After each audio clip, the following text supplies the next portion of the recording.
Elle serpente lentement sur la Charente. Au gré des courants, cette réplique d'un bateau du Moyen-Âge se lance pour la 3e fois sur le fleuve. C'est une embarcation qui est très lourde. Et si on veut la manœuvrer, on est obligé de réapprendre un peu tous les gestes que les anciens faisaient. C'est-à-dire se servir du courant, avoir une lecture de la rivière qui va être un peu particulière. Bon, ça demande une attention un peu permanente. Essayer d'anticiper toujours les mouvements du bateau, les mouvements du courant, le vent aussi.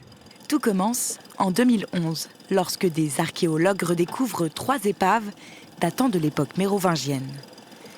Des modèles de bateaux jusqu'alors inconnus des scientifiques. Alors pendant 2 ans, ces bénévoles ont travaillé sur cette reconstitution. On a cherché à retrouver les techniques de l'époque avec des outils qui existent, qui sont toujours utilisés, qui existent toujours, des herminettes, des doloirs, des choses comme ça. Bon, après, on a accéléré un peu le chantier avec des techniques un peu plus et des outils un peu plus récents, mais on a quand même cherché à essayer de retrouver les gestes qu'ils utilisaient à l'époque. Ces bateaux à fond plat, semblant conçus pour porter de lourdes charges, naviguaient sur la Charente au début du 8e siècle.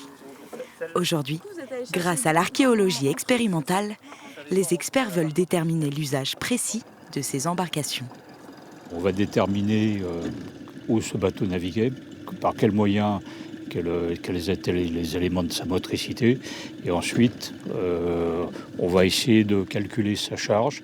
Et à partir de là, on pourra émettre toute une série d'hypothèses, puisque l'archéologie, en fait, c'est surtout émettre des hypothèses, mais construites.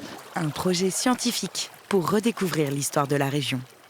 L'objectif, c'est de continuer l'expérimentation, d'en faire un étendard en quelque sorte de la basse vallée de la Charente, qu'elle puisse aller de port en port, des ports fluviaux. C'est de faire connaître l'archéologie sous-marine et subaquatique, mais également faire connaître un patrimoine fluvial et des métiers de tradition, comme la charpenterie navale.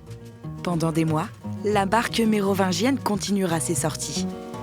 L'objectif pour 2025, tenter de rallier l'île d'Oléron pour déterminer si ces bateaux inconnus naviguaient aussi en mer.